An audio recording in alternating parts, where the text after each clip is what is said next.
اللهم صل على سيدنا ومولانا محمد.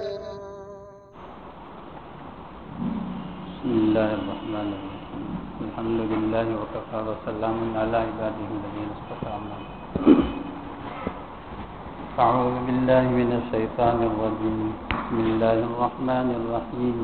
أتأمرون الناس بالبر وتنسون أنفسكم وأنتم تتلون الكتاب أفلا تعقلون واستعينوا بالصبر والصلاة وإنها لكبيرة إلا على الخاشعين الذين يظنون أنهم ملاقو ربهم وأنهم إليه راجعون. محترم بزرگوں، عزیز دوستوں اور بھائیوں، یہودیوں پر اللہ تبارک و تعالیٰ کی جو نعمتیں ہوئی ہیں، اللہ تبارک و تعالیٰ اسے یاد دلا کر مزید ایک نعمت عطا کرنا چاہتا ہے، تو اس کے لیے سب سے پہلے اللہ تبارک و تعالیٰ اپنے آباء و اجداد کی نافرمانیوں اور گستاخیوں کے باوجود اللہ تبارک و تعالیٰ کی جو بے انتہا نعمتیں ان لوگوں پر نازل ہوئی اسے یاد دلا رہا ہے. اب یہاں سے ان کی ایک برائی کا ذکر، یہ ان کے ہاں بہت زیادہ تھا. پارے 6 میں اللہ تبارک و تعالیٰ اس کو اس انداز سے ذکر فرمایا ہے: سماعون للکذب اکالون للسحت. یہ لوگ بہت زیادہ جھوٹی باتیں سنتے ہیں اور بہت زیادہ رشوت کھاتے ہیں. یعنی یہودیوں کا بہت خاص شیوا ہے. اور یہ بھی رشوت کس میں؟ دینی باتوں کو بیچ کر دنیا کھاتے تھے.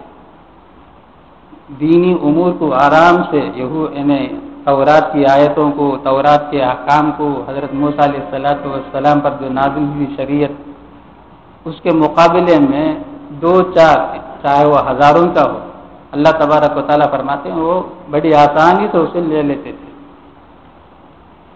اب بہت سے وہ تھے یہودیوں میں جو ایمان بھی لے آئے.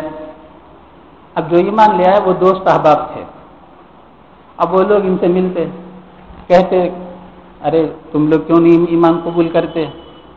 تو یہ لوگ جو بڑے بڑے تھے، علماء تھے، یہ علماء ہی کا زیادہ اللہ تبارک و تعالیٰ اسا بیان فرما رہا ہے. یعنی یہود کے جو علماء، ان کے بارے میں تو وہ لوگ بولتے دیکھو تم نے جو ایمان قبول کیا ہے، نبی کو نبی مان لیا ہے، بہت اچھا کیا ہے.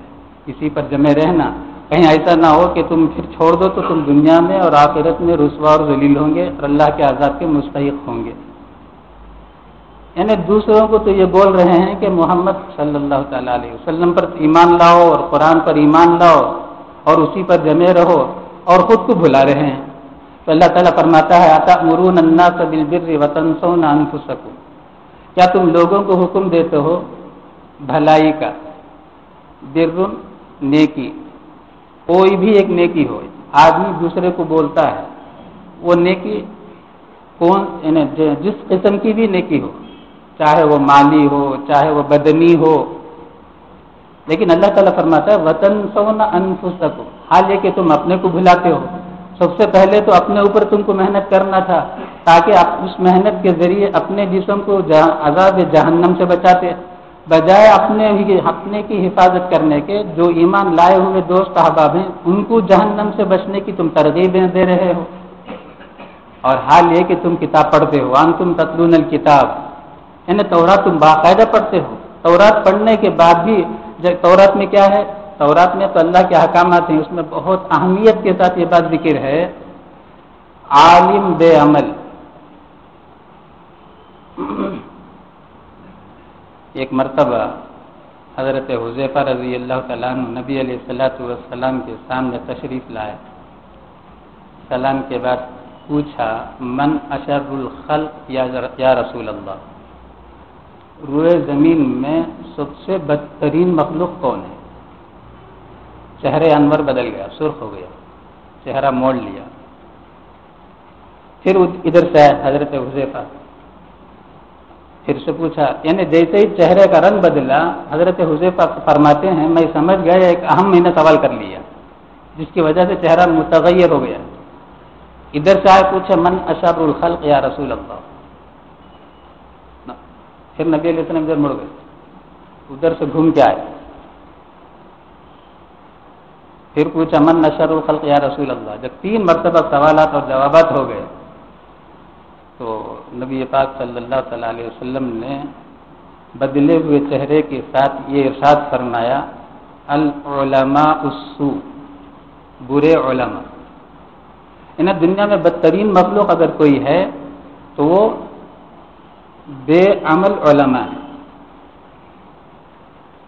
جہنم میں ایک وادی ہے، اس وادی میں ایک کنواں ہے، روزانہ نبی پاک صلی اللہ تعالی علیہ وسلم فرماتے ہیں وہ کنواں روزانہ 70 مرتبہ اللہ تبارک و تعالی سے اس کنویں سے وہ وادی پناہ مانگتی ہے،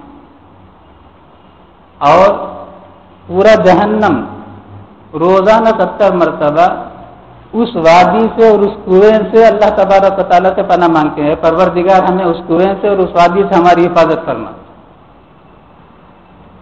نبی علیہ الصلوۃ والسلام ارشاد فرماتے ہیں اس میں کون ڈالے جائیں گے؟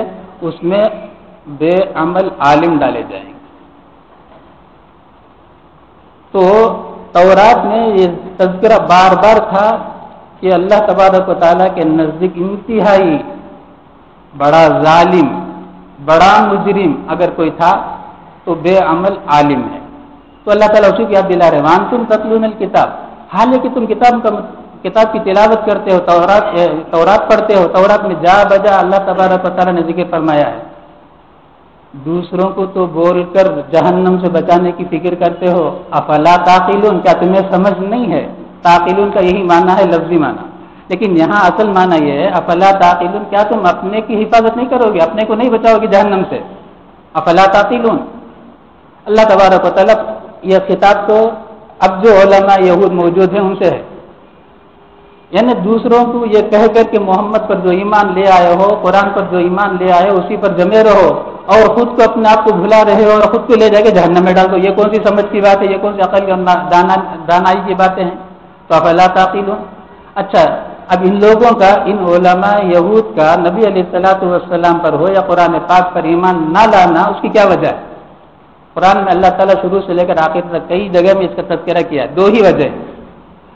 ان کی وجہ یہ ہے کہ ہمارا مقام اس زمانے کے جو عمراء ہیں، مالدار اور حکما جو ہیں جن کے پاس حکومتیں ہیں، ان کے پاس ان کی بڑی قدر و منزلت تھی۔ کیوں؟ صرف اس لیے کہ یہ تورات کے علماء ہیں، تورات کے علماء کے ناطے ان کے پاس اللہ تبارک و تعالی نے اس علم کی برکت سے ان کی نگاہوں میں ان کا بڑا مقام تھا، تو گویا حب جا۔ اور دوسری چیز، ان لوگوں کی طرف سے نذرانے خوب آتے تھے، اوقاف بہت ہوتے تھے ان کے ناموں پر، جائیدادیں، مکانات، محلات سب بنائے دیتے تھے، ہیرے جواہرات وغیرہ سب دیتے تھے، ہر آدمی آتا اور نذرانہ پیش کرتا تھا۔ اب یہ لوگ جو رکے ہوئے تھے نبی پاک صلی اللہ تعالیٰ علیہ وسلم پر ایمان لانے سے، اس کی صرف وجہ یہی تھی کہ اگر ہم ایمان لائیں گے یہ ہمارا دربار ختم ہو جائے گا، یہ آمدنی ہماری بند ہو جائے گی، پھر ہم ویسے ہی ہو جائیں گے، یقیناً ہوں گے۔ حضرات صحابہ کرام رضوان اللہ تعالی علیہم اجمعین، حالانکہ وہ مکہ مکرمہ کے تھے، عبد الرحمن بن عوف کون تھے؟ مصعب بن عمیر کون تھے؟ مصعب بن عمیر رضی اللہ تعالیٰ عنہ وہ صحابی ہیں جنہوں نے ایمان لانے سے پہلے زندگی میں کبھی بھی انہیں دھلا ہوا کپڑا کبھی نہیں پہننا، پہلی بات، اور دوسری بات جو کپڑا آج پہنے ہیں جمعرات کو، وہ جمعے کو نہیں پہنے۔ ان کے والدین روزانہ نیا کپڑا ان کو سلاتے تھے، ایک ہی مرتبہ پہنتے تھے، پھر زندگی میں کبھی نہیں پہنتے تھے۔ مصعب بن عمیر وہ صحابی ہیں، لیکن جب وفات ہوئی ہے تو کفن کے لیے کپڑا نہیں ملا، سر ڈھانکتے ہیں تو پیر کھلتا ہے، پیر ڈھانکتے ہیں تو سر کھلتا ہے، یہ وہی صحابی ہے۔ عبد الرحمن بن عوف کون ہے؟ عبد الرحمن بن عوف وہ صحابی ہیں، گزرتے تھے راستے میں تو گھنٹے کے بعد اگر کوئی ادھر سے گزرتا پہچان لیتا بھی ادھر سے عبد الرحمن بن عوف گئے ہیں، کیوں؟ وہ جو عطر استعمال کرتے پورے عرب میں کوئی استعمال نہیں کرتا، اتنے بڑے مالدار تھے۔ عثمان بن عفان رضی اللہ کتنے بڑے صحابی تھے، مالدار تھے۔ اب ابو بکر صدیق رضی بہت بڑے تاجر تھے۔ حضرت خدیجہ کبریٰ رضی اللہ تعالیٰ عنہ انتہائی عرب کی بڑی مالدار عورت تھی. ساری مالداری ختم ہوتی ہے اسلام کے آنے کے بعد, دین آنے کے بعد. ہم کیا سوچتے ہیں؟ ہم یہ سوچتے ہیں ہم نے 5 وقت کی نماز پڑھ لیا تو آسمان سے دسترخوان نازل, کل سے ہی ہمارے پر آمدنی کے ذرائع شروع ہو جائیں, برکتوں کا نزول ہو, ہم دیکھنے لگے. نہیں, حضرت عمر فاروق رضی اللہ تعالیٰ نے ایک مرتبہ آ کے کہا, یا رسول اللہ مجھے آپ سے بڑی محبت ہے. اے عمر خبردار, سوچ کے بولنا کیا بولتے ہو. یا رسول اللہ مجھے آپ سے بڑی محبت ہے. دوسری مرتبہ کہا, نبی علیہ الصلوۃ والسلام کہا, اے عمر ذرا سوچ کے بتانا کیا کہتے ہو. یا رسول اللہ بالکل سچ بولتا ہوں, آپ سے بڑی محبت ہے. اگر بات یہی ہے اے عمر فاقے کے لیے تیار ہو جاؤ. تو ایمان, اسلام, نبی پاک صلی اللہ تعالیٰ علیہ وسلم پر ایمان لانا کوئی معمولی کھیل نہیں تھا. آج بھی اگر آدمی سچے دل سے نبی پاک صلی اللہ تعالیٰ علیہ وسلم کے طریقے پر چلنے لگے گا, آزمائشوں کا بڑا پہاڑ ٹوٹ پڑے گا. تو یہ دین کا ایک خاصہ ہے, جیسے مقناطیس میگنیٹ جیسے ایک دوسرے لوہے کو کھینچ لیتا ہے. اسلام اور ایمان اور شریعت نبی پاک صلی اللہ تعالیٰ علیہ وسلم کی سنت تکلیفوں مصیبتوں کو کھینچ لیتی ہے. یہ چند دنوں کے لیے, اس کے بعد راحت ہی راحت ہے. اسی سے بچنے کے لیے وہ لوگ یہ کرتے تھے کہ ایمان نہیں لاتے تھے. اللہ پوچھتے ہیں فلا تعقلون, کیا اتنی بھی سمجھ نہیں ہے کہ اپنے آپ کو تم آگ سے بچا سکو.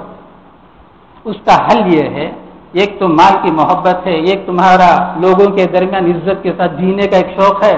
ان دونوں کو نکالنا بڑا آسان ہے. اس کے لیے تم یہ کام کرو, واستعینوا بالصبر والصلاۃ, مدد چاہو صبر کے ذریعے سے اور نماز کے ذریعے سے. صبر کیا ہے؟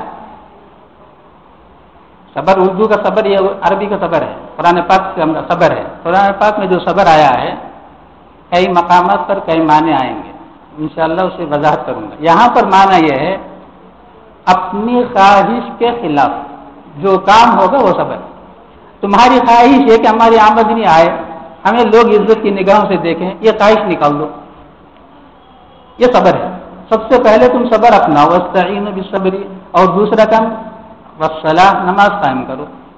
یہ دو کا صبر قائم کرو گے, تمہارا جو حب مال کا مرض ہے وہ ختم ہو جائے گا. کیوں؟ مال کی آمدنی کے تصور سے تم نبی کو جھٹلا رہے ہو, الیاذ باللہ.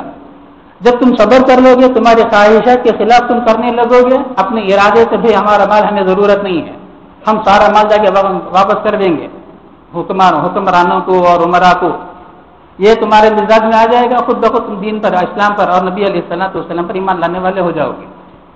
اور دوسری بات, تمہارے دلوں میں جو یہ ہے کہ مال حب جاہ کا مرض ہے, ان لوگوں کے درمیان عزت, ارے عزت تو اللہ تبارک و تعالیٰ کی, اللہ تبارک و تعالیٰ کی بڑائی اصل ہے. تو تم جاؤ زمین پر خاک میں, مٹی میں اپنے ناک رگڑو.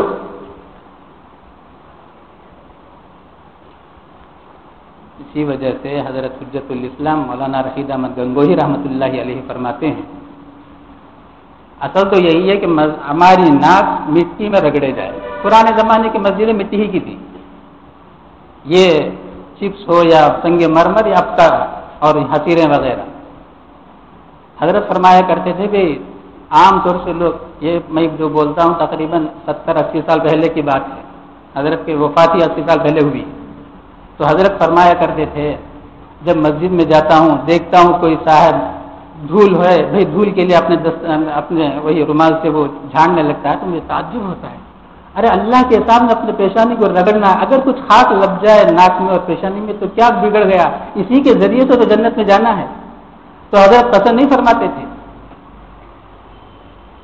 تو ناک جب رگڑی جائے گی مٹی میں اور تصور یہ ہوگا کہ ہم اللہ کے دربار میں جھکے ہوئے ہیں, تو خود بخود وہ خود پہ جا کر جو مرض لوگوں کے درمیان عزت کے ساتھ جینے کا وہ نکل جائے گا.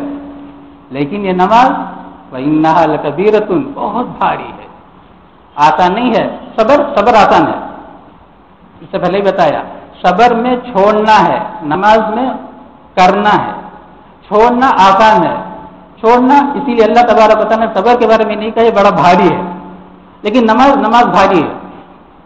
حضرت مولانا فضل الرحمن گنج مراد آبادی رحمۃ اللہ علیہ فرمایا کرتے تھے, مؤذن جب حی علی الصلاح کہتا ہے, عام طور سے ہم لوگ بولتے ہیں نماز کو آؤ, یہی ترجمہ ہے, لیکن حضرت اس کا ترجمہ یہ نہیں کرتے تھے. اللہ تبارک و تعالیٰ کہہ رہے ہیں, منادی ہے, یہ اللہ کے طرف سے منادی ہے,